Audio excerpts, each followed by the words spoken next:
Florida Governor Ron DeSantis has lost the war on books. Oh no! On Thursday, the former presidential candidate, lover of lifted boots and pudding, came out in support of a proposal to limit book bans in schools, which was kind of his thing, banning books in schools. In a press conference, DeSantis tried to claim, though, that the accusations that he has enabled book bans across the state of Florida are nothing but a fraud, a big hoax. Yes, that's right. Banning books? No. I don't want to ban books. I love books. No, it wasn't me banning books, even though I signed the laws that made it possible. No. Really, it was the activists, mostly the people on the left. It's the leftists that were trying to ban the books, and they were only doing so in order to create a media narrative against me. That's it. In fact, he directed the Department of Education to now take appropriate action to deal with some of the bad actors who are intentionally depriving students of rightful education by politicizing the process. I love how he's doing we're going to find out who did this. Bro, it's you. You did it. You politicized the process. You made it possible for this to happen. In fact, the people, the leftists, by the way, were only hitting back at what you've already done. Okay? No, it was you guys. He then went on to, by the way, call book bans theater and performative. Isn't that interesting? As soon as Puddin' Ron, right, his presidential bid fails, he goes back to Florida to undo the BS that he tried running on. Remember, his entire campaign was, I got to get the wokeness out of the government. And Donald Trump, too woke. And then when people, of course, collectively shrugged their shoulders at his campaign, because that's not the major issue facing this country, and, by the way, shrugged their shoulders at him because he's weird and awkward, and furthermore became disgusted about all the book bans, he comes out and says, oh, book bans. No, I don't like book bans. No, I want to come after the people who are trying to ban books. Yes, that's right. Funny enough, in that same press release, right, he defended some book bans by linking a video on Rumble showcasing the non-age-appropriate books that have rightly been banned by libraries, while defending classic books like The Diary of Anne Frank, which, thanks to DeSantis, has been removed by at least one school district. But again, this is all his fault. He signed House Bill 1069 into law in May of 2023. He also signed the Parental Rights in Education Bill and the Stop Woke Act.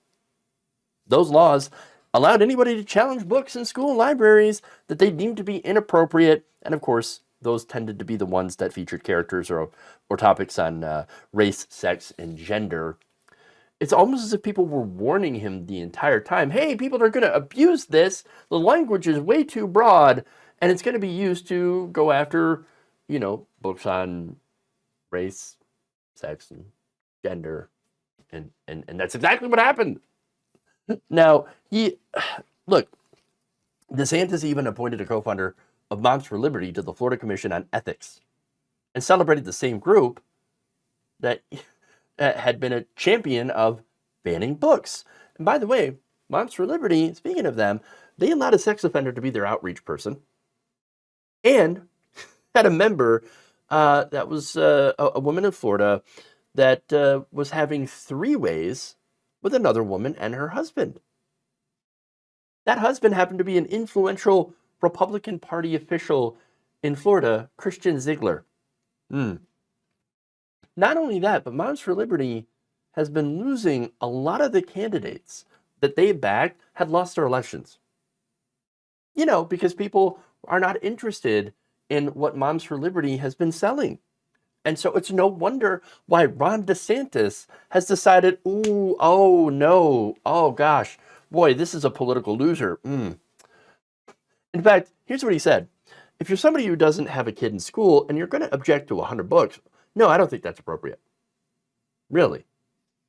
He also floated the idea of having the legislature limit the number of challenges and making future challenges contingent on whether you actually have kids in school, saying, we're not trying to incentivize frivolous objections.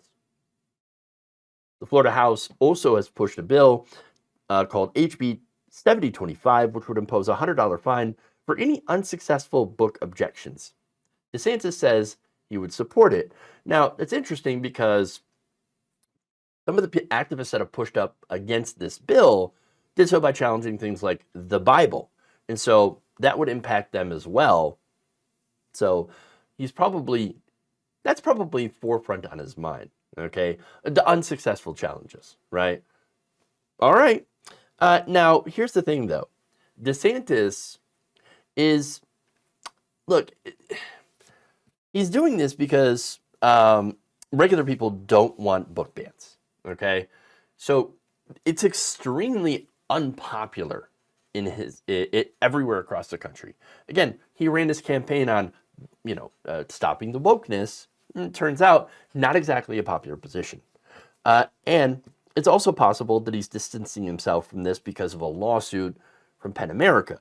U.S. District Judge Kent Wetherill issued a ruling last month against Escambia County School Board, which has banned above 1,500 books, including the dictionary, under HB 1069. So he's admitting, okay, maybe that went a little too far.